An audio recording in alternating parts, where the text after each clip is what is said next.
This is the Ramsey Call of the Day, part of the Ramsey Network. Joining me today is Ramsey personality, Dr. John Deloney. All right, today's question comes from Jennifer in Kansas. My husband is 100% sure that the world will end soon or martial law will take effect and money will not hold any value. Because of this, he will not save. He has business and personal credit card debt. He has zero savings and spends his money as fast as he makes it. He's up to date on his payments but has no interest in paying them off so he can start saving. I am currently saving as much as possible and will have the last of my debt paid off later this year. I have life insurance in place for all of us and a 401k. He will also be able to draw my pension at my old job if I should pass before he does. I feel like I'm the only one preparing for our future, and honestly, it's hurtful. I don't know how to get through to him that even though the world may end in our lifetime, we should still be responsible with our money and be prepared. How can I get through to him? Dave, how can she get through to him? Well, I mean, the extreme way you've explained him, this is not somebody who's merely a prepper.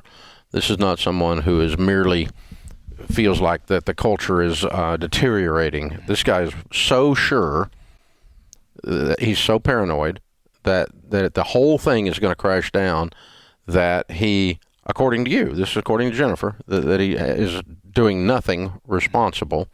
He's just living his life today.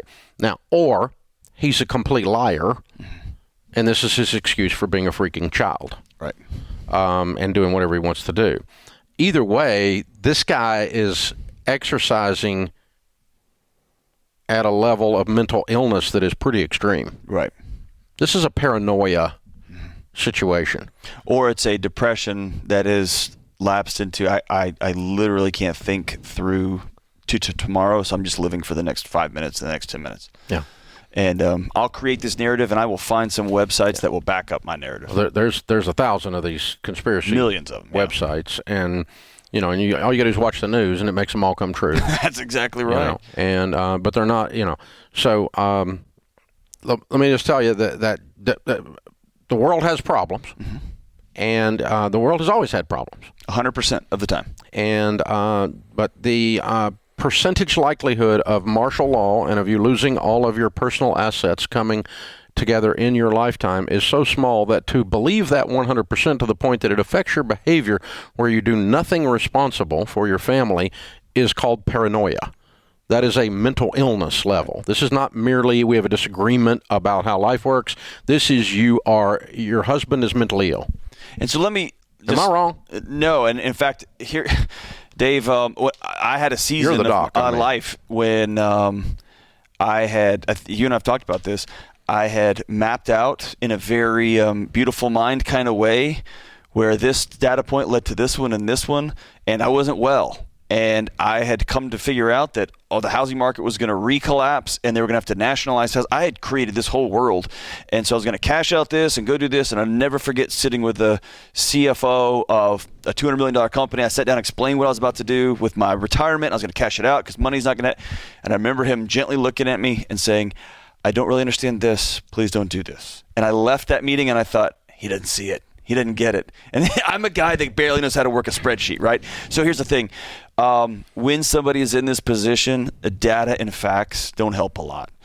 What somebody in this position needs to go get help. Yeah. I had to go sit down with somebody and say, I'm seeing the world different than everyone around me who loves me, and I need some help. Yeah. And you're right. The world's got problems. It does.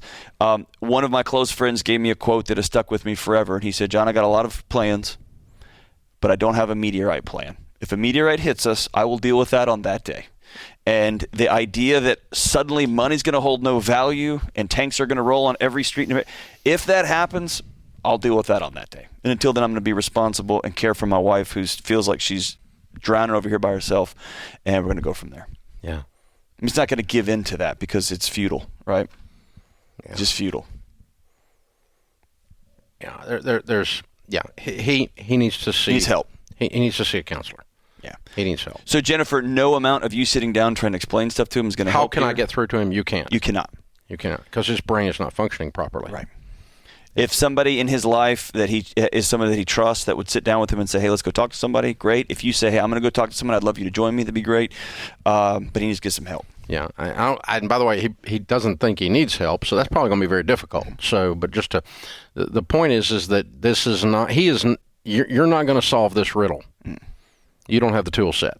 I did have a friend that came and spoke truth to me. My wife spoke truth to me, and I wasn't this bad. But that was helpful. It was two people that I trusted, and I said, I'm going to go talk to somebody then. Yeah. Well, I think you might get some guidance from a good counselor if you were seeing one on how to deal with this situation.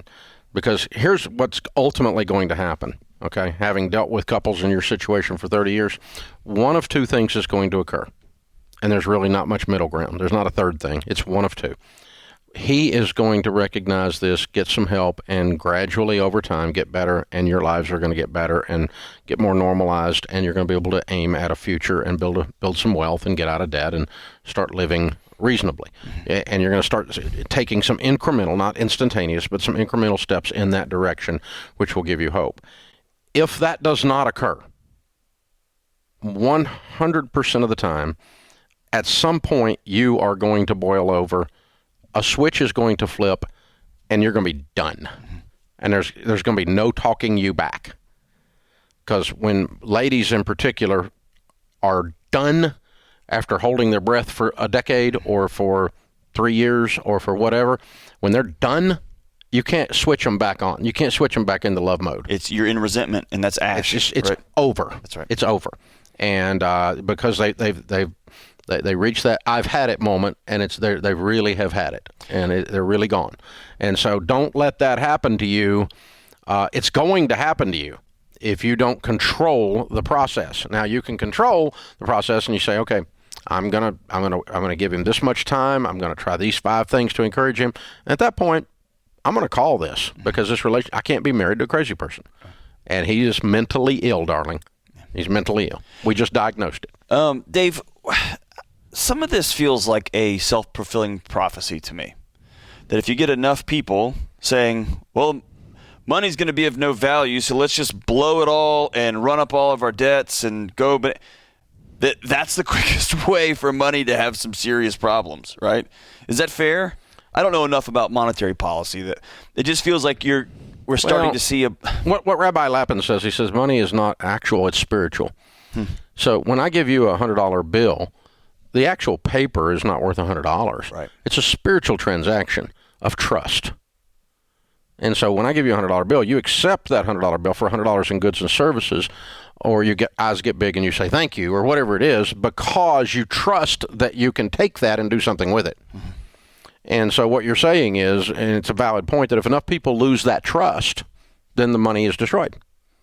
Or if enough people act so ridiculously. Yeah, I mean, if you lose, if 90% of the people lose trust in the money, the money is no longer currency. There you go. There's no current to it. Right. So, I mean, I've got some Confederate money from before the Civil War. Oh, wow. During the Civil War. Yeah. You know what you can buy with that? Nothing. Right. There's no trust associated Should we have with a vested interest in saying, hey, instead of running from this and acting like children, let's lock back and try to get some Let's build together. Let's build civilization together. Good grief, yes. Thanks for tuning in to the Ramsey Call of the Day. To check out all of our podcasts, just search Ramsey Network on Apple Podcasts, Spotify, or wherever you listen.